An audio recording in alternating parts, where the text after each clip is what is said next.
Saya Putu Dr. Dari Lia dari PKMK, dari iya, PRC dari juga. PMK. Silakan. Iya, Silakan. terima Bu kasih Putu, Dr. monggo Lia. monggo. Iya, terima kasih Dr. Lia. Sebelumnya Ya, kami mengucapkan bela sungkawa yang sebesar-besarnya atas berpulangnya Dr. Feni ya. Beliau adalah teman baik kami juga. Tadi menanggapi yang disampaikan oleh Prof. Chandra, kami di UGM ini juga ada tim yang namanya Cochrane Indonesia, itu juga sudah punya website yang sebagai suatu network yang aktif ya di global Cochrane itu, yang sekarang isu yang sedang dibahas itu juga terkait dengan COVID.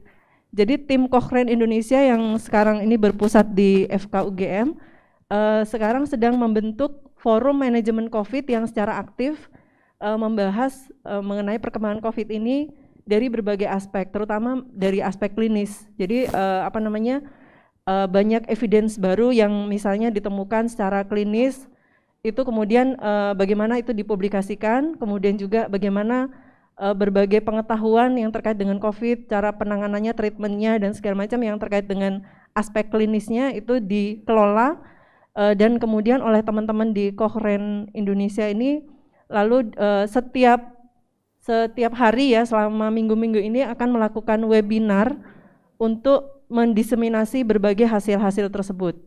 Jadi untuk update-nya itu bisa diikuti setiap hari, yang webinarnya juga dibantu dikelola oleh teman-teman di PKMK.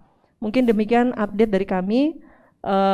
Kalau tidak salah minggu ini juga ada ya webinar terkait dengan Cochrane. Lalu minggu depan, jadi setiap minggu itu minimal ada 2-3 sesi webinar yang disampaikan oleh tim Cochrane bergantian dengan kami dari aspek manajemennya.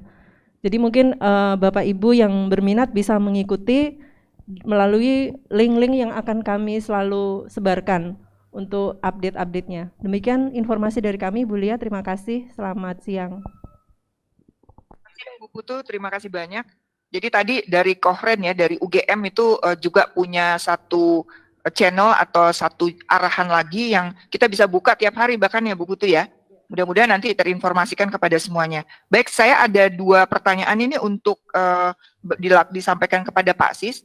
Jadi yang pertama adalah apakah sudah ada penjelasan dari Litbangkes mengapa selama 2 bulan, Januari dan Februari, hasil tes selalu negatif? Apakah ada pembelajaran buat laboratorium lain? Itu yang pertama. Kedua dari Pak Riki yang menanyakan, mohon maaf izin konfirmasi, untuk penundaan pengiriman dari daerah yang terkendala transportasi spesimennya, apakah bisa dibukukan lebih dahulu? Kemudian bagaimana tentang VTM bersama swab yang ada di dalamnya? Mungkin itu dulu kepada Pak Sis, mungkin bisa dijawab Pak, pertanyaan Pak Riki serta Pak Ahmad ya. Iya, bisa dengar ya. Pertama begini, pada bulan Januari dan Februari itu kita memang Litbang menerima spesimen dan hasilnya negatif kan itu. Jadi saya masih ingat spesimen positif pertama itu adalah tanggal 2 Maret. Kalau kita lihat secara secara evidence dari jurnal yang ada, itu ada hubungan terbalik antara probabilitas diketemukannya virus atau viral load dengan konsep penyakit. Artinya apa? Artinya penyakit ini seperti ya mungkin analog dengan dengue kali ya, cuma agak panjang juga sih. Artinya semakin cepat gejala awal itu muncul, itu sebenarnya kemungkinan diketemukan virusnya semakin tinggi. Nah, pada waktu bulan Januari Februari kami banyak menerima kasus-kasus yang berat dari pneumonia dan swabnya yang diambil swabnya. Harusnya kalau pneumonia berat itu yang diambil adalah balnya. Jadi bronkoalveolar. Itulah mungkin salah satu penyebab dari kenapa negatif. Itu argumen pertama. Yang kedua ya boleh jadi memang negatif kan gitu. Boleh jadi memang negatif. Terbukti bahwa setelah bulan Maret ketemu 4 kasus, akhirnya kasusnya menjadi ya. Kemudian menyangkut teman-teman yang di katakanlah di provinsi-provinsi yang transportnya agak susah, jadi tidak setiap hari ada airline ya. Ini tentunya bisa menggunakan tadi jejaring tadi, cuma jejaring tadi tidak semuanya siap gitu. Jadi kalau sekarang mau dikirim yang sudah siap adalah Andalas, itu sudah jalan ya. Kemudian Balai Litbangkes Papua jalan, kemudian BTKL Surabaya, BTKL Jogja, kemudian kalau di Jawa Barat ada Labkesda Jawa Barat. Nah itulah yang ke depan harus kita tingkatkan. Itulah kenapa di dalam pedoman yang terkait yang dikembangkan oleh Pak Klim juga, termasuk dengan ini teman-teman yang ada di Satgas ya, di Satgas itu kenapa akan dilakukan rapid test begitu. Itu sebenarnya untuk menjembatani kesulitan daerah yang ada kendala terkait dengan uji PCR. Dan jangan lupa kalau itu kesulitan transport, mestinya itu harus disimpan di dalam freezer itu. Ya suhunya harus antara 2 sampai 8. Karena kalau enggak nanti akan terjadi kerusakan pada spesimennya, pada virusnya. Nah, barangkali ke depan sesuai dengan Pak Edi tadi bisa juga difungsikan gene expert gitu kan, tinggal mengganti cartridge-nya diganti yang COVID-19 gitu ya. Atau kalau perlu ada semacam tadi tes rapid cepat yang yang berbasis antigen yang semacam menggunakan chip itu juga bisa. Tapi hati-hati itu, kenapa? Karena harus dikerjakan di dalam biosafety kabinet. Kalau enggak itu akan infeksius, bahkan itu lebih infeksius dengan yang PCR konvensional. Artinya juga harus hati-hati juga.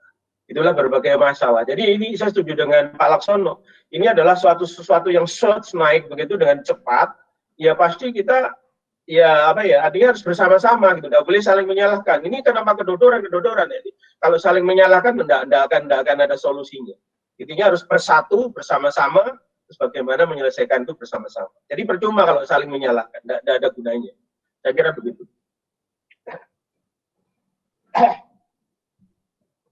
Tadi terutama untuk yang tertunda tadi mungkin saya sambung bahwa tolong disimpan di suhu 2-8 ya, artinya di suhu kulkas yang biasa ya, 2-8, tidak dibekukan. Nah kemudian tadi mana-mana saja yang sudah siap, mudah-mudahan ya Pak, ya mudah-mudahan seperti di Papua, Andalas, BTKL Jogja, Surabaya itu bisa dikirimkan kepada teman-teman di lab-lab sehingga mereka tahu informasi ini. Kemudian juga mengenai sampel, juga selain tadi dikatakan bahwa harus ambil tempat yang betul, ya apakah oro dan nasofaring, satu lagi adalah BAL atau bronchoalveolar lavage untuk pasien-pasien dengan pneumonia. Nah ini masih ada pertanyaan yang cukup banyak.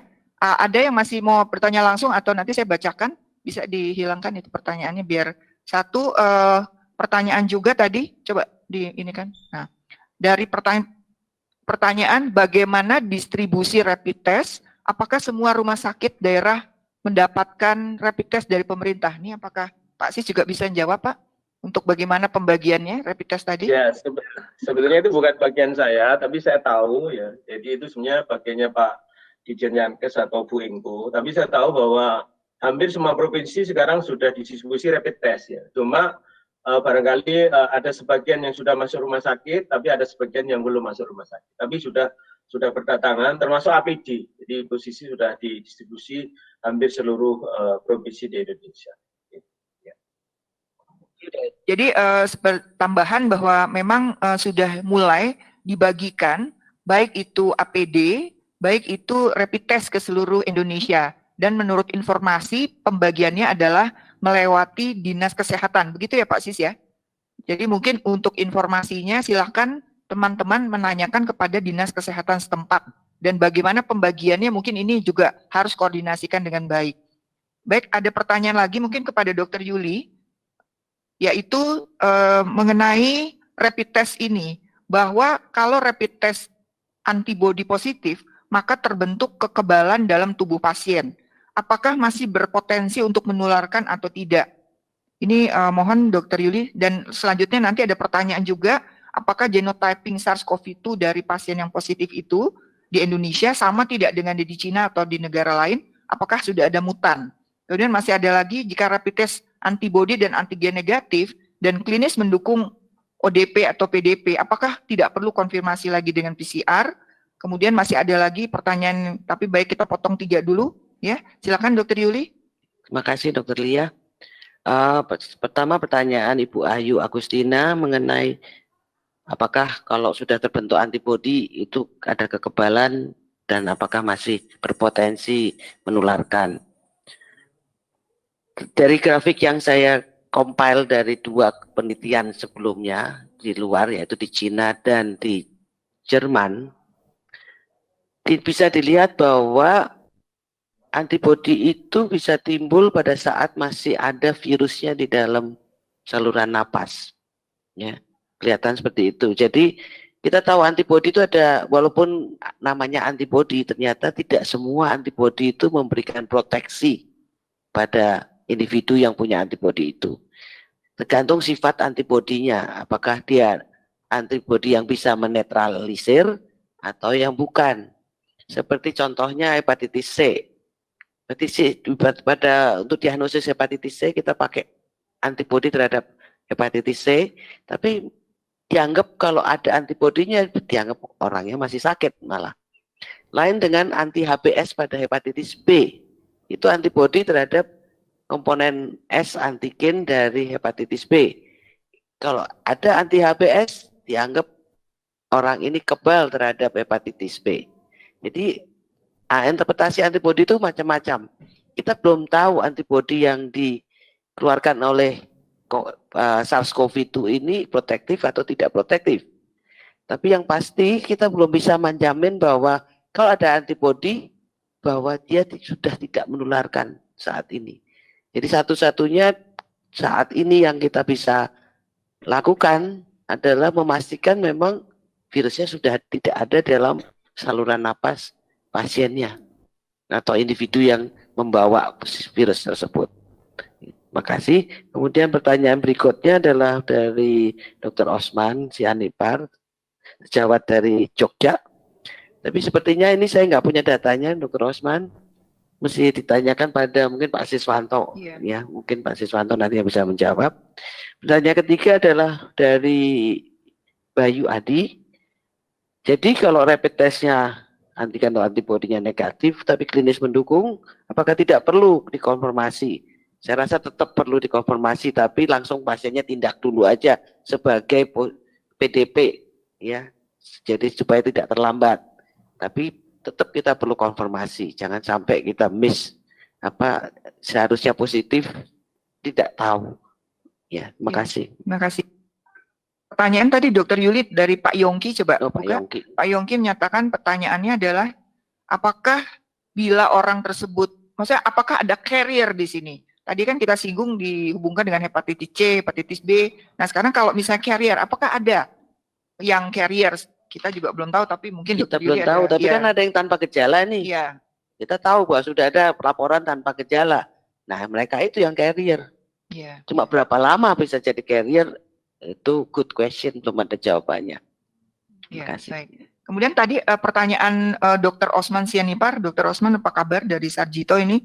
Apakah ada genotyping SARS-CoV-2, maksudnya adakah perbedaan atau persamaan antara yang di Indonesia dengan di Wuhan atau di negara lain? Mungkin Pak Sis bisa menjawab, Pak. Apakah ada mutan dan sebagainya? Apakah sudah ada penelitian ini dilakukan di Indonesia? Kita kan sudah melakukan 5 genome sequence, jadi dari gen N itu, dan kita sudah upload juga di GIS8. GIS8 itu adalah Global Global Initiative on Sharing Influenza Data. Kalau kita lihat di sana sebenarnya belum ada mutasi, jadi hampir 98% itu katakanlah sama. Ini beda dengan influenza ya, karena influenza itu kan gennya adalah ada 8 unte yang terpisah begitu, sehingga ada istilah reassortment. Tapi kalau ini kan satu untean cuma besar, dia kan kurang lebih ada 30 kilobase atau 30.000 basa. Jadi secara umum belum ada mutasi. Bersyukur bahwa belum ada mutasi, ya mudah-mudahan kita masih tetap bisa mendeteksi, dan menurut saya bahwa pengalaman di beberapa negara itu juga sangat baik supaya kita bisa lebih cepat memutus mata rantai. Kalau kita jadi yang pertama mungkin agak benar-benar gagap sekali, tapi dengan ada pengalaman beberapa negara, mudah-mudahan kita juga bisa dapat percepatan dari hasil-hasil riset mereka. Nah, kemudian ini juga ada pertanyaan yang baik nih, mungkin satu pertanyaan ini ditanyakan justru ke mana ya ini? Untuk penggunaan obat ini, Pak. Jadi penggunaan obat, kita tahu bahwa ada ACE2 ya, yang memang dikatakan dia itu sebenarnya reseptornya itu di sana. Nah, ternyata banyak sekali pasien-pasien yang juga justru obat-obatan itu mengandung isinya seperti ini. Apakah mungkin Pak Sis yang menjawab atau mungkin Dokter Yuli ya bisa menjawab? Silakan, Dokter Yuli. Iya, ACE inhibitor yang untuk hipertensi. Iya. Saya sudah download publikasinya, tapi belum sempat baca detail. Memang ada beberapa hal yang ditulis sepintas itu saya lihat bahwa bisa mempertinggi replikasi virusnya justru. Jadi, tapi saya belum baca itu benar, jadi jawaban saya juga belum tentu tepat, tapi silahkan ditanya Mbah Google, tak ada itu mengenai pengaruh ACE itu, ada publikasinya dari situ. Saya udah download cuma belum baca full. Mungkin bapak-bapak yang lain mungkin sudah baca, bisa bantu. Mungkin ada yang pernah membaca literaturnya, mungkin Pak Ede atau mungkin Prof Chandra tentang obat ini, karena mungkin dari paru pengalaman-pengalamannya, apakah memang pernah dibandingkan kalau misalnya pasien COVID dengan menggunakan obat-obat ini, apakah ada bedanya sama orang-orang yang tidak menggunakan obat tersebut? Atau mungkin baru mulai kita akan mempelajarinya. Mungkin Prof Chandra, apakah masih di komunikasi webinar ini, Pak? Prof? Iya, Prof. Sebelum itu saya kalau boleh komentar yang tadi dibahas. Pertama, teman dari UGM ada Cochrane, saya kira itu salah satu bentuk yang sangat baik, dan saya juga ada pernah komunikasi dengan Bu Dekan FKUGM yang menceritakan webinar yang dilakukan secara rutin. Bentuk-bentuk pencerahan seperti ini tentu akan bermanfaat. Selain Cochrane, kita tahu ada WHO itu punya Hinari yang juga mungkin bisa diakses oleh institusi-institusi tertentu, dan ada beberapa sumber yang lain. Itu yang pertama. Yang kedua tentang kepastian klinis tadi disebut-sebut. Sepanjang yang saya tahu, yang banyak yang sudah ada beberapa bukti ilmiah yang konkret adalah tentang gambaran CT scan. Tentang gambaran klinis yang lain saya kira belum ada bukti ilmiah yang jelas tentang itu. Tapi kalau CT scan memang ada beberapa laporan dan yang hasilnya sedikit banyak cukup konsisten walaupun belum jadi kebijakan. Kalau kita lihat kebijakan umum memang belum ada diagnosis pasti secara klinik. Yang ketiga tentang ACE inhibitor dan isunya itu, saya sedang mencari yang statement resmi, tapi saya tahu bahwa ada statement resmi juga dari Persatuan Hipertensi atau begitu dunia. Saya kira itu yang bisa dipakai. Tapi yang sumber lain saya sedang cari. Saya tahu ada beberapa pendapat yang berbeda-beda dan bagus dicari pendapat yang final saja daripada kita menyampaikan pendapat 1-2 jurnal yang belum tentu lengkap. Nanti saya share ke Bu Lia kalau sudah ada yang pasti. Terima kasih. Pertanyaan tentang ini yang terutama adalah hubungannya dengan farmakologi. Saya pernah mendengar bahwa memang ada webinar khusus itu ya kemarin ya kalau nggak salah. Jadi mudah-mudahan nanti kita akan mendapatkan literaturnya. Ini ada pertanyaan lagi nih khusus. Selamat siang Pak Niko. Pak Niko ini sangat setia untuk mengikuti webinar Persi. Pertanyaan beliau ditujukan langsung kepada Pak Nyoman Kandun. Jadi mengenai search capacity. Jadi selain dianalisa perlu action meningkatkan 3 capacity tadi. To prevent, to detect, and to respond. Nah ini mohon ada masukan dari Pak Nyoman Kandun. Pak Nyoman, Pak Nyoman Kandun, apakah terdengar bahwa ada pertanyaan dari Pak Niko, Pak Niko Latumenta yang khususnya mengenai search capacity tadi. Bagaimana selain dianalisis juga perlu action untuk meningkatkan 3 capacity, prevent, to detect, and to respond. Mungkin ini mohon masukan dari Pak Nyoman. Ya, coba tayangkan tuh, saya tadi kirim kulit buku yang saya foto, mungkin bisa memberikan inspirasi. Tolong. Oke, begini. Dulu kita pernah punya satu proyek yang dibiayai oleh dana yang kita pinjam dari Asian Development Bank yang namanya ICDC, Intensified Communicable Disease Control. Sebetulnya intinya sama, bagaimana menghadapi sesuatu kondisi darurat seperti sekarang, pandemi ya. Intinya tentu yang pertama surveillance itu harus bagus. Nah, kita pada kesempatan ini kita bicara lab based surveillance ya, lab based surveillance. Sehingga laboratorium seperti apa yang bisa mendukung surveillance epidemiologi supaya bisa mengidentifikasi faktor risiko secara cepat untuk kita lakukan action. Jadi kalau surveillance epidemiologinya itu bagus, maka kita punya informasi tentang risk factors. Kemudian kalau kita bicara di rumah sakit, di puskesmas dan sebagainya, yang di manajemen ini adalah kasus-kasus yang berpotensi menular kepada tugas, kepada masyarakat. Jadi kita lihat bagaimana case management di rumah sakit, ya, di samping untuk menyembuhkan penderita, tujuan pokoknya sekarang itu adalah to cut the transmission, ya. Jangan sampai petugasnya tertular, kemudian keluarganya tertular dan sebagainya. Itu mekanisme itu harus jelas begitu. Yang berikutnya, kira-kira public health intervention yang dilakukan sudah benar apa tidak? Itu juga harus diaudit. Jadi dengan case management audit, public health audit, kita akan tahu defisiensi kita. Jadi kalau public health intervention-nya nggak benar, itu kalau istilahnya Prof. Agus Purwadianto itu ada public health malpractice. Ini harus kita pegang baik-baik. Nah, setelah kita tahu faktor risiko, kemudian defisiensi, tolong ahli-ahli riset, operational research, segera melakukan operational research untuk bagaimana nanti memberikan rekomendasi dalam limited resources, kita bisa melakukan sesuatu yang to the point, tepat pada sasaran. Coba kita lihat tayangan apa namanya itu? Yang satunya. Nah ini, jadi kalau kita bicara persis seperti gambaran kulit buku ini, bagaimana public health action in emergencies caused by epidemic. Sebetulnya pedoman dan sebagainya kita sudah punya. Kita tidak start from zero, ya. Bahkan pedoman itu sudah direvisi, sudah sekarang revisi ketiga. Mungkin sampai revisi keempat, saya tidak tahu. Nah, apapun yang dilakukan, coba pedoman-pedoman itu segera bisa sampai ke ujung tombak, ya, dengan sangat mudah dipahami, baik oleh pelaksana, kemudian oleh masyarakat yang ikut berpartisipasi. Kalau kita bicara masyarakat, public awareness itu penting sekali. Untuk bisa public awareness kita dapatkan, komunikasi risikonya harus kita pakai bahasa yang dipahami.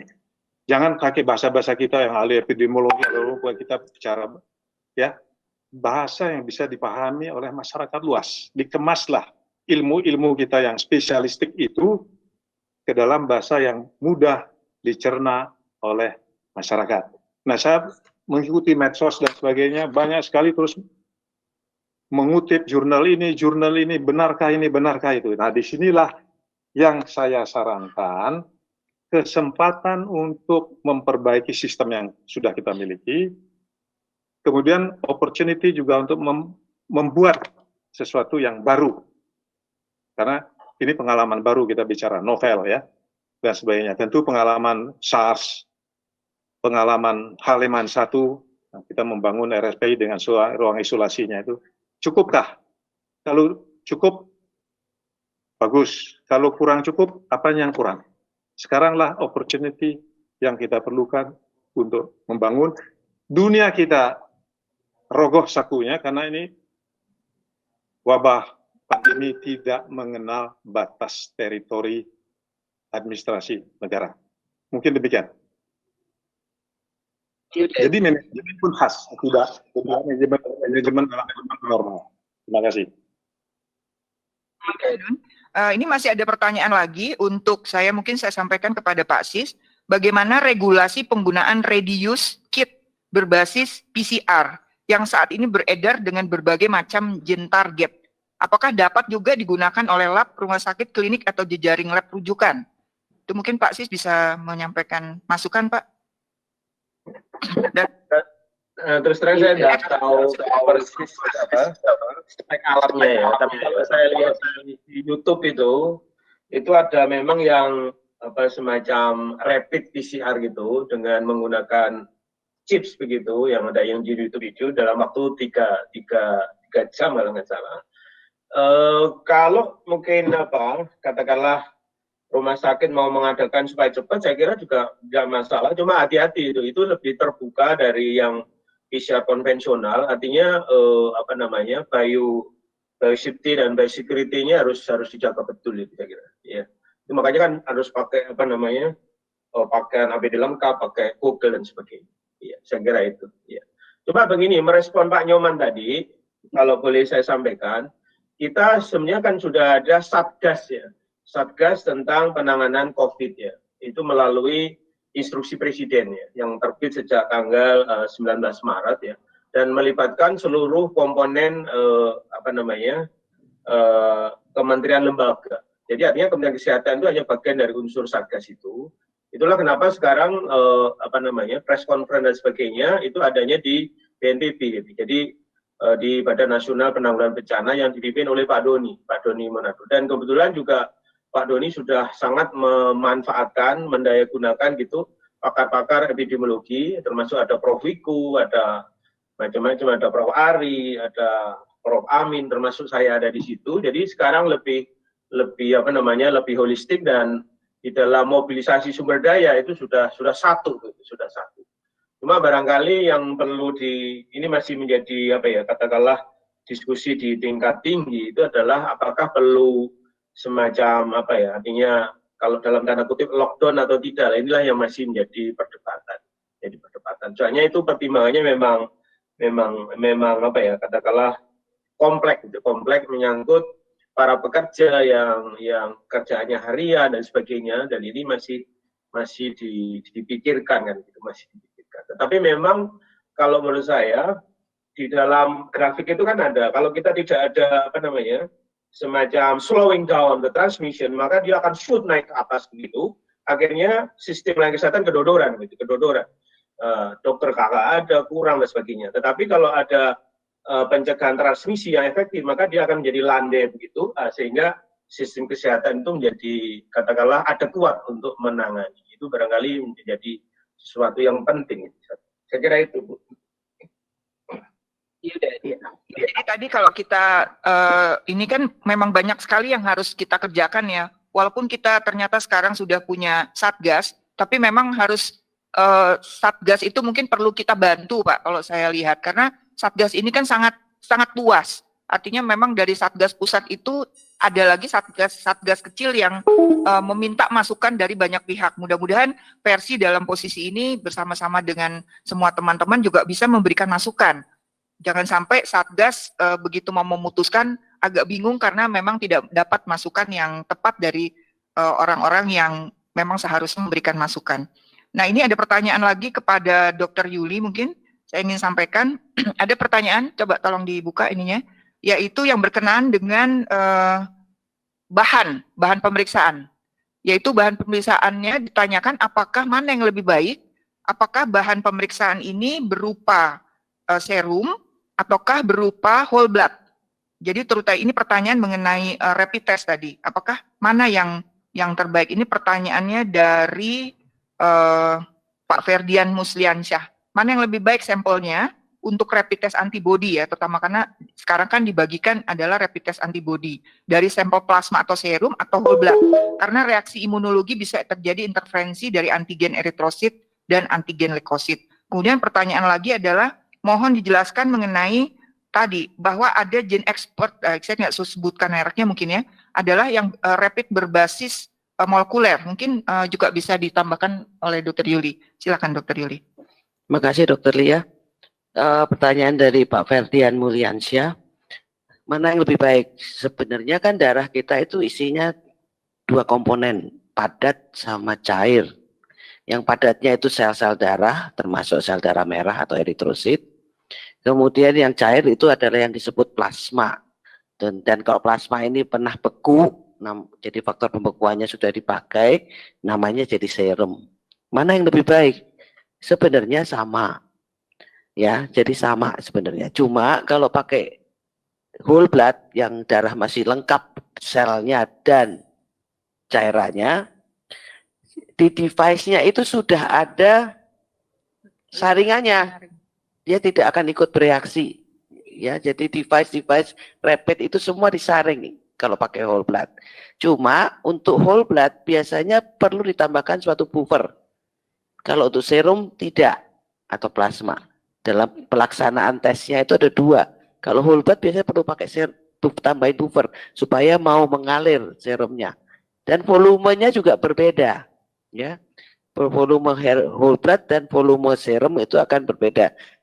Mohon dilihat di petunjuk yang ikut dengan kotak dari reagen ini, ya. Dan biasanya buffer ini hanya 1 botol. Jadi kalau dibagi-bagi ke banyak orang, nggak semua orang dapat buffernya nanti. Ya. Dan ada satu hal lagi yang perlu diingat pada penggunaan rapid. Namanya rapid memang cepat. Ada namanya istilahnya simple rapid. Tapi not that simple ternyata. Karena apa? Kalau kita melakukannya volume darahnya nggak sesuai, lupa ditambah buffer, kemudian bacanya waktunya juga tidak dipenuhi, terlalu cepat atau terlalu lambat, hasilnya bisa salah. Kemudian yang baca di tempat yang terang apa tempat yang remang-remang, bisa juga salah bacanya karena mata kita kan beda-beda. Kayak saya pakai kacamata untuk minus, kalau dokter Lia pakai plus gitu ya, kan beda-beda kemampuan deteksinya. Itu kelemahan dari rapid. Jadi pastikan dulu pada tes rapid itu device itu pita kontrolnya keluar dulu. Kalau pita kontrolnya sudah tidak keluar, jangan dibaca hasilnya. Ya, pastikan pita kontrolnya keluar, bisa dibaca. Dan itu biasanya bisa ada 2 pita dalam satu device atau 3 pita. Kalau yang 2 pita itu berarti satu kontrol, 1 tes. Jadi kalau ada antibody mau IgG atau mau IgM, kita nggak tahu yang mana, dia keluar pitanya. Tapi pita kontrolnya harus keluar dulu. Kalau pita kontrol nggak keluar, itu hasil tes nggak bisa dibaca. Ya. Tapi ada juga yang 3 pitanya. 1 pita kontrol, 1 untuk IgM, 1 untuk IgG. Jadi nanti mana yang keluar pitanya itu yang positif. Ya. Jadi mohon dengan sangat, memang rapid dalam waktu 15-20 menit persis, dan itu harus persis ya, jangan boleh lebih, nggak boleh kurang. Kok ditulis di paket cecetnya 20 menit, ya 20 menit bacanya. Nggak boleh lebih, nggak boleh kurang. Ya, mohon perhatian itu. Persis baca dengkit insertnya. Jadi saya sebenarnya lebih senang kalau dipusatkan di seorang yang sudah terlatih, walaupun namanya simple rapid. Ya, nggak harus soal analis ya, nggak harus dokter patologi klinik, tapi dilatih dulu. Karena kalau orang awam hanya baca begitu, belum tentu dilaksanakan dengan baik, akibatnya hasilnya tidak bisa dipertanggungjawabkan. Terima kasih. Ya. Mungkin ini pertanyaan Dokter Rima Melati itu tambahan. Bagaimana dengan maraknya penjualan rapid test baik di kalangan medis maupun awam? Bukankah bisa menyebabkan interpretasi yang salah? Ataukah justru lebih baik karena bisa lebih banyak yang bisa dites? Mungkin itu tadi sudah nyambung sama apa yang disampaikan Dokter Yuli, bahwa rapid test itu tidak sesimpel apa yang dipikirkan gitu. 10 menit, 15 menit kita sudah lihat bahwa di media sosial itu beredar bagaimana seseorang tanpa sarung tangan, kemudian dia langsung menguji dengan darah, kemudian kelihatan ada pita yang positif, belum sampai kontrolnya sudah stop tuh videonya. Nah pertanyaannya, apakah dia tahu nggak fungsi-fungsinya? Kemudian apakah itu IgG, IgM, itu juga perlu ada interpretasi. Jadi kami menghimbau, walaupun rapid test ini nanti akan dibagi sebanyak-banyaknya, silahkan Anda bisa menghubungi dokter laboratorium. Apakah dokter patologi klinik, apakah dokter mikrobiologi klinik, apakah dokter lain yang sudah dilatih untuk pembacaan rapid test ini tadi sudah dipesankan sama Dokter Yuli, silahkan. Jangan sampai hasil tes ini akibatnya menyebabkan kebingungan.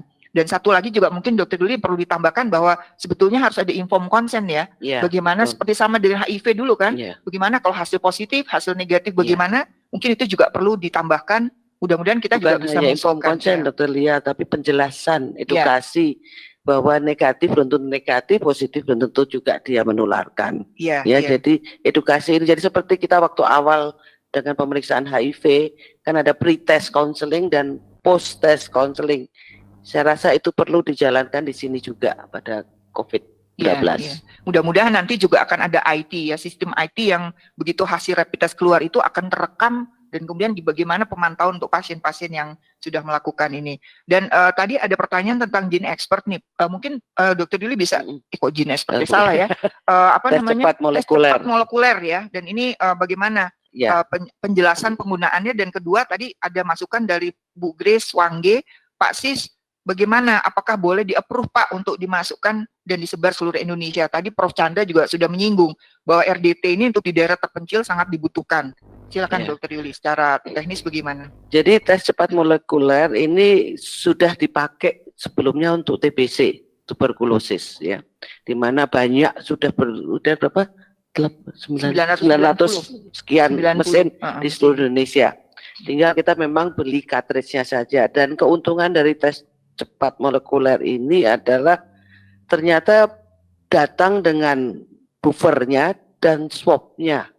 Sehingga kita sudah tidak perlu mencari VTM lagi, dan swabnya sudah saya minta untuk dijual di Indonesia bersama dengan swab.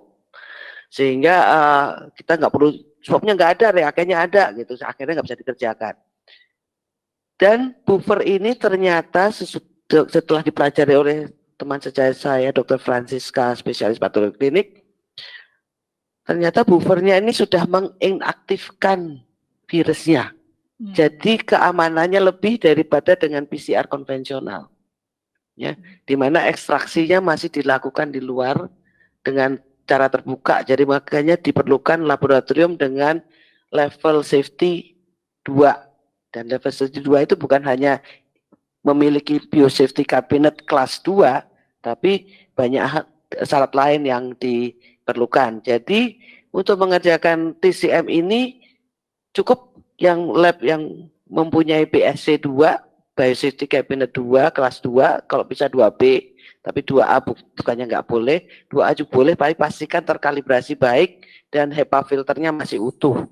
Ya. Itu tolong dicek, itu bisa dikerjakan karena lebih aman, karena buffernya sudah diinaktivasi. Itu yang katanya. Tapi kalau yang rapid test biasa, bagaimana? Rapid test biasa yang untuk antigen, sama seperti nggak ada buffernya. Saya belum baca karena reagennya juga belum lihat. Tapi logikanya memang seperti penjelasan tadi Pak Siswanto, kalau nggak salah ya. Kayaknya mesti sama dengan PCR konvensional, jadi harus ekstra hati-hati. Karena masih terbuka, semuanya terbuka. Jadi sebenarnya harus pakai APD lengkap. Walaupun yang Gene Expert juga sebaiknya pakai APD lengkap tetap, ya. Tapi tidak seperti kalau konvensional itu benar-benar lebih lengkap lagi. Kalau perlu pakai baju astronot yang lengkap. Iya. Ini sebenarnya masih banyak pertanyaan tentang lab, tapi ini ada satu pertanyaan yang menurut saya ini juga penting banget. Pertanyaannya gini, apakah penanganan sampel ini perlu disentrifuge dari laboratorium swasta? Jadi saya pikir itu perlu sekali. Serum. Iya, kalau serum harus disentrifuge, soalnya kalau enggak gitu namanya bagaimana pengamanannya? Pengamanannya adalah kan sama seperti virus-virus yang lain. Jangan menghasilkan aerosol. Jadi sentrifuge dalam kontainer tertutup, dalam tabung tertutup, dan sentrifugenya jangan dibuka sebelum berhenti total. Saya tahu anak buah saya juga suka ngerem pakai tangan itu. Itu yang menyebabkan aerosol, ya.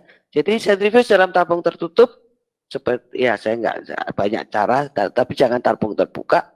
Dan itu tidak hanya berlaku untuk COVID-19, berlaku untuk semua sampel karena kita nggak tahu ada penyakit lain. Banyak semua penyakit lain yang bisa ditularkan lewat aerosol yang diakibatkan pada saat sentrifugasi. Makasih. Baik, ini juga banyak pertanyaan seperti suhu penyimpanan maksimal, kelembaban untuk RDT ya. Saya pikir tadi Dr. Yuli sudah menyampaikan, tolong baca insert kit-nya. Artinya jangan pernah Anda mengerjakan sesuatu itu tanpa membaca insert kit-nya. Cuman kita juga belum tahu ya seperti apa RDT atau rapid test yang beredar saat ini, apakah modelnya macam-macam, tapi sekali lagi tolong dibaca insert kit karena disitulah ada petunjuk, baik itu penyimpanan, baik itu distribusi, karena katanya khawatir kalau misalnya ternyata pengantarannya tidak sesuai, mungkin saja menjadi rusak. Nah ini mungkin komentar terakhir nih Dr. Yuli sebelum kita pertanyaan ditujukan kepada Pak Sis. Oke, jadi dalam pemeriksaan lab, apapun pemeriksaan labnya, ada 3 tahap yang kita bilang pra-analitik, yaitu sebelum masuk mesin, analitik pada saat dilakukan tesnya, dan pasca analitik pada saat hasil keluar dari mesin atau manual juga. Ternyata kesalahan terbesar yang menyebabkan hasil tidak cocok di seluruh dunia ini adalah fase pra-analitik, yaitu bahannya diambil tepat, pada targetnya, dikirim ke lab dengan waktu yang tepat, suhu yang tepat, dan kondisi yang tepat ya. Kalau ada kondisi khusus misalnya harus ada kelembapan khusus juga iya, itu harus dipenuhi. Ya, jadi dua hal ini, pengambilannya, kemudian penampungannya juga, penampungannya tabungnya apa, swabnya apa, misalnya apa, itu harus sesuai juga. Kalau enggak, seperti tadi, kalau pakai cotton bud, enggak usah cotton bud. Swab yang terbuat dari cotton saja tidak boleh dipakai dalam hal ini karena tadi saya sudah jelaskan, swab yang terbuat dari bahan alami bisa berpotensi merusak RNA. Nah, virusnya virus RNA, jadi nggak terdeteksi gitu. Jadi negatif belum tentu negatif. Kalau kita salah mengambilnya salah, misalnya mestinya nasofaring sampai mentok, hanya dinares saja, atau baru sampai kongka, ya sampai di bagian tengahnya hidung itu, ya nggak nyampe. Akhirnya kirain negatif, tahunya nggak nyampe.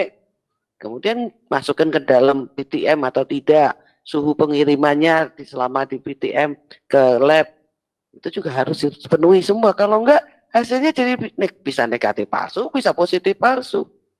Itulah untuk semua pemeriksaan lab, bukan hanya untuk COVID-19. Sebenarnya itu harus diperhatikan. Terima kasih. Ya. Nah, ini mungkin ada pertanyaan-pertanyaan terkait PCR kepada Pak Sis.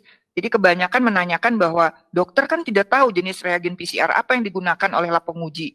Kalau misalnya hasilnya negatif, apa dianggap tidak COVID? Nah, itu satu. Kemudian kedua juga pertanyaannya, di lapangan itu ada beberapa protokol. Dan misalnya seperti di Singapura, mencantumkan kit divalidasi dengan real-time PCR dari merek X misalnya. Dan di beberapa lembaga Indonesia pun punya alat yang sama.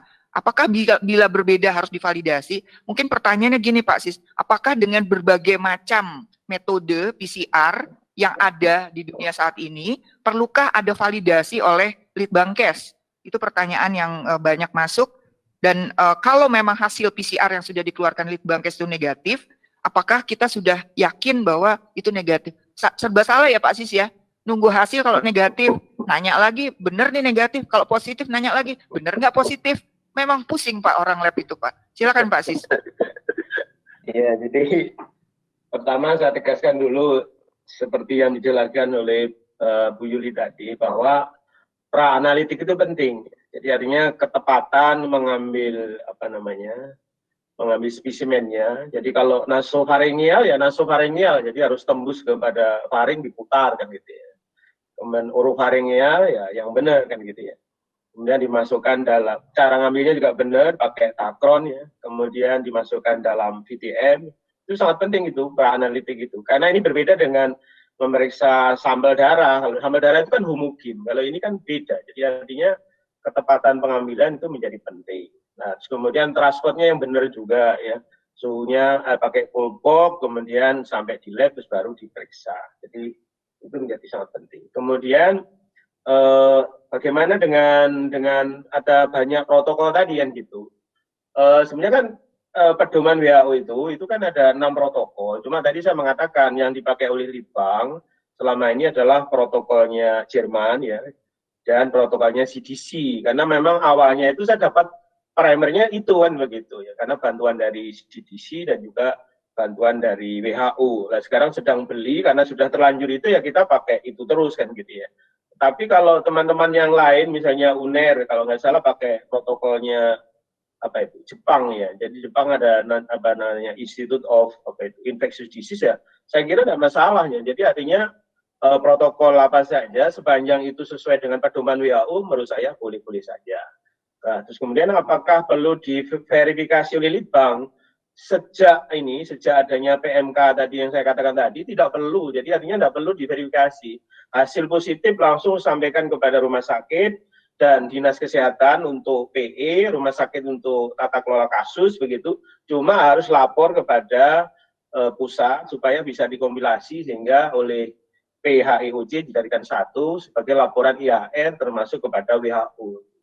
Jadi Litbang hanya pada tadi pemantauan mutu eksternal. Mungkin sesekali katakanlah satu dari yang mungkin 10 positif dikirim ke Litbang atau satu dari 20 yang negatif di Litbang sebagai semacam uji pemantauan mutu eksternal. Itu saja. Karena sekarang sudah sudah nggak mungkin ini di handle Litbang lagi, nggak mungkin, malah harus diperbanyak sehingga nanti Litbang itu hanya berfungsi sebagai koordinator. Kemudian kalau di daerah ada SDM yang nggak mampu mungkin bisa magang. Kalau Litbang mungkin punya banyak VTM dan reagen, membagi-bagi ya gitulah, semacam seperti itu. Saya kira itu, Bu. Ya. Tentang transportasi, Pak Sis, apakah transportasi lewat penerbangan itu, kan katanya harus ada surat keterangan ya Pak, dari Disub kan ada menyatakan. Apakah misalnya dari rumah sakit ataupun dari tempat-tempat yang akan mengirimkan, bisa mengirim dengan istilahnya untuk transportasi biasa gitu, ataukah memang harus lewat KKP, Pak? Kalau saya dengar lebih mudah lewat KKP, kesehatan pelaku. Selama ini kan istilahnya ada port to port, istilahnya port to port coordination. Nah, port to port coordination itu dibantu oleh teman-teman di KKP, karena teman-teman KKP kan akan erat hubungannya dengan katakanlah Dirjen Perhubungan Udara. Jadi memang kalau lewat udara lebih saya sarankan lewat KKP supaya lebih mudah, karena itu sudah ada kerjasama. Cuma sekarang ada aturan baru dari Dirjen Perhubungan Udara bahwa itu harus memenuhi standar internasional, jadi waktu mengemasnya. Jadi di luar dari cold box itu masih ada dibungkus lagi, gitu, supaya tidak ada kendala. Kemarin ada kendala itu soalnya dari, kalau tidak salah dari Sumatera Barat, dari Padang, akhirnya menjadi terhambat. Apapun kan itu adalah isunya kan barang infeksius. Ya, gitu. Beberapa menit lagi, ini ada masukan dari teman kita sejawat mengenai terapi tadi. Mungkin saya perlu juga ini mengenai ACE inhibitors. Ada literatur yang ada, coba dibuka lagi, position statement dari ESC Council ya. Jadi mungkin kita nggak bahas di sini, tapi silakan teman-teman bisa membuka di sini bagaimana masukan dari seorang profesor yang menyatakan ada statementnya tentang penderita hipertensi yang mendapatkan obat ACE inhibitor dan angiotensin receptor blockers. Mungkin ini lebih tepat kalau kita bahas kepada teman-teman farmakologi klinik dan juga dari mungkin spesialis ya. Saya tidak akan membahas lebih lanjut, tapi silakan ini nanti akan kita masukkan juga di dalam PowerPoint dan bisa nanti dibuka oleh teman-teman sekalian. Mungkin saya juga perlu satu kali terakhir ini kepada Pak Ede, Pak. Ini tadi sudah disampaikan bahwa ini semua tentu ada dampak negatif dan positif di masyarakat, Pak Ede. Apakah kira-kira ada usulan dari FKM UI mengenai bagaimana sih sebetulnya masyarakat ini harus bertindak? Kita punya masyarakat sebenarnya dua, ada masyarakat kesehatan, masyarakat non-kesehatan. Masyarakat kesehatan ada orang yang langsung berhadapan dengan pasiennya, ada juga yang tidak. Tapi semua paniknya kayaknya sama, Pak. Semua paniknya sama. Saya menghadapi hari-hari ini, bahkan juga orang kesehatan pun nampak sangat sudah mulai berjaga-jaga, sampai bilang bahwa tanpa APD saya tidak mau praktek. Nah ini bagaimana Pak? Jadi bahkan satu lagi, minta dites Pak semua Pak. Seluruh orang kesehatan di rumah sakit minta dites baru mau praktek. Bagaimana cara untuk kita bisa menjawab? Betul Bu, jadi sebenarnya ini kan persoalan bersama ya. Itu yang tadi Prof. Pasono sebut dengan surge ya, artinya kapasitasnya memang kita mesti menaikkan. Bahkan kalau saya harus mengatakan selain ODP dan PDP yang pasien, memang petugas kesehatan juga harus mendapatkan prioritas untuk mendapatkan perhatian ya. Baik itu di kesehatannya supaya kalau ada terinfeksi segera bisa ditangani. Yang kedua, dengan demikian dia tidak menjadi sumber penular. Jangan sampai rumah sakit menjadi sumber penular dari corona ini. Yang berikutnya tentu saja perhatian juga harus diberikan dengan shift yang benar. Itu yang saya sebut dengan health system unity, yaitu mungkin padanannya dari economic unity. Jadi kita harus concern saat ini bukan gara-gara ekonomi, tapi ini manusianya nih yang harus diprioritaskan. Dan prioritas pertama adalah selain pasien yang jadi sumber penular, dalam konteks preventif, ini harus juga para pemberi layanannya. Betul, petugas kesehatan harus diberikan prioritas. Selain itu juga diberikan jam istirahat yang cukup, kemudian suplai makanan dan suplemen yang cukup. Dengan demikian mereka motivasinya tinggi, selalu sehat dan memberikan pelayanan yang terbaik. Gitu. Kalau enggak, itu tumbang semua, berguguran. Gitu. Makin tidak ada yang melayani, makin bermasalah. Gitu. Nanti pasti harus harus praktek lagi, padahal SIP-nya PASIS mungkin udah lama tutup gitu. Begitu ke Pak Nyoman barangkali. Ini kan soalnya. Terima kasih, Bu.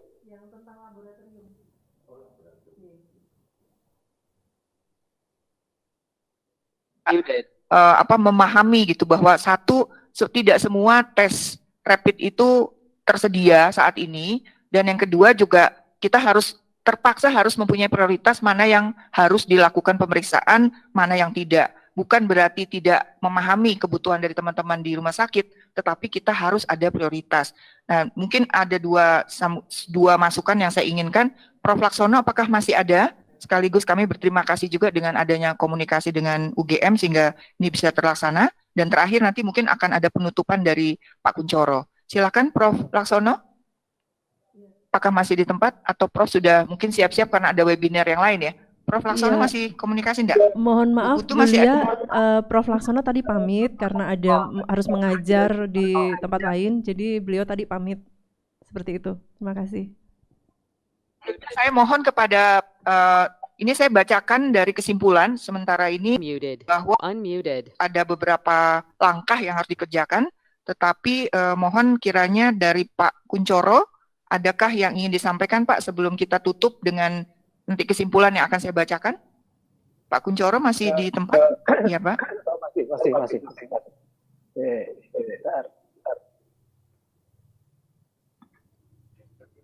Kameranya Pak? Ya, silakan. Iya, Pak.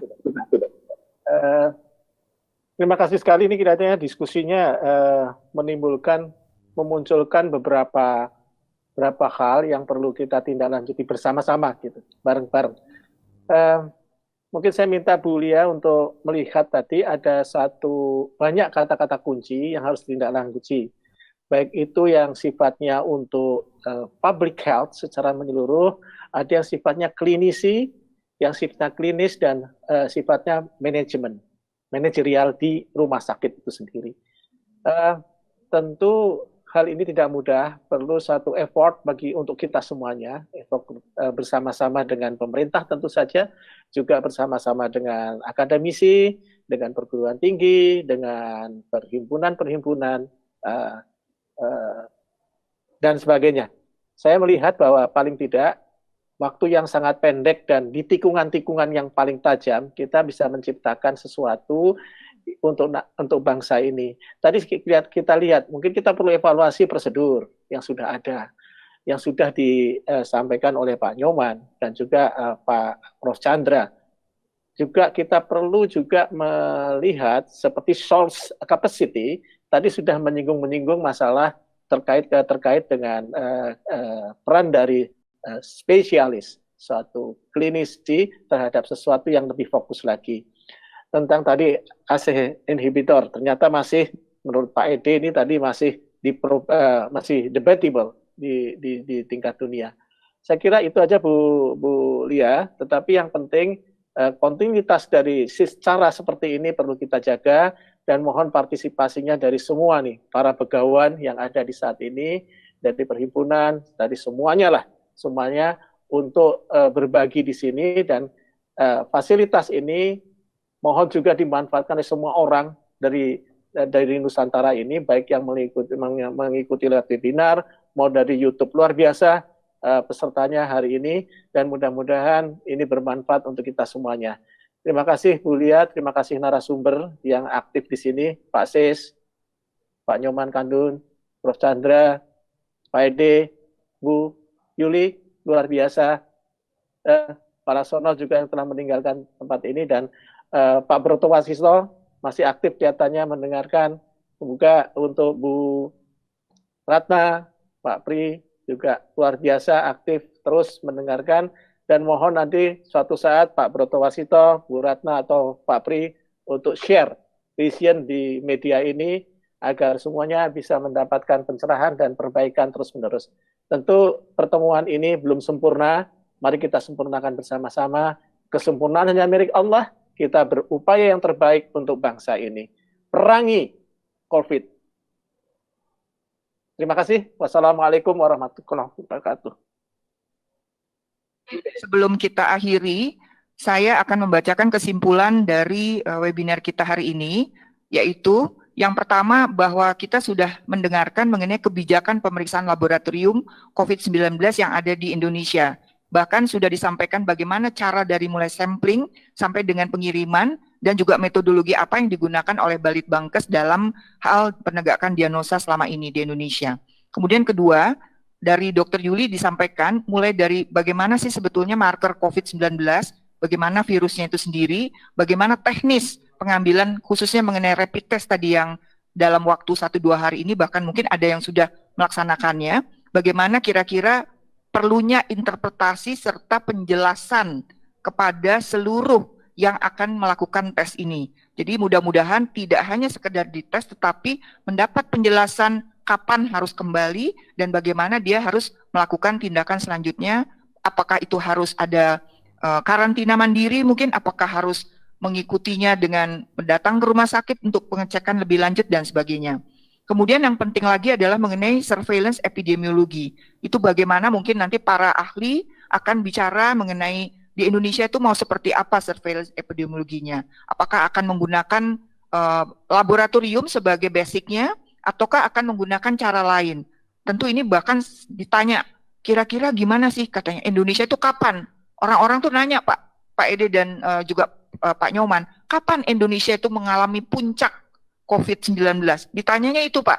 Jadi kebanyakan wartawan menanyakan kira-kira kita kapan, berapa banyak. Nah itu yang terus-menerus ditanyakan, saya pikir itu tentu harus ada hitungannya, ada rumusnya. Tadi Pak Nyoman sudah menyatakan ada rumusnya yang harus kita hitung dan tentunya R sama dengan H kali V per C, C-nya itu yang harus kita tingkatkan, yaitu capacity untuk melakukan kegiatan-kegiatan yang manfaat untuk memutuskan penularan. Kemudian ada lagi mengenai public awareness. Public awareness ini rasanya kita harus lakukan bersama-sama. Tidak mungkin hanya dari pemerintah saja. Saya sudah melihat bahwa masyarakat sudah bergerak cukup banyak dan pertanyaan mereka hanya satu, apa yang kami harus lakukan? Nah tentu ini butuh guidance, butuh SOP yang baik. Mudah-mudahan nanti akan ada guidelines yang lebih tepat lagi kepada publik, sehingga mereka akan merasakan bahwa negara sudah hadir buat mereka. Sekarang ini sudah ada, tapi kita yang sebagai profesional ini perlu menerjemahkan dengan bahasa-bahasa yang lebih mudah ditangkap oleh masyarakat. Dan kelima, masih ada pertanyaan-pertanyaan mengenai virusnya sendiri, mengenai terapi. Tadi sebetulnya selain ACE inhibitor ada juga pertanyaan mengenai echinacea.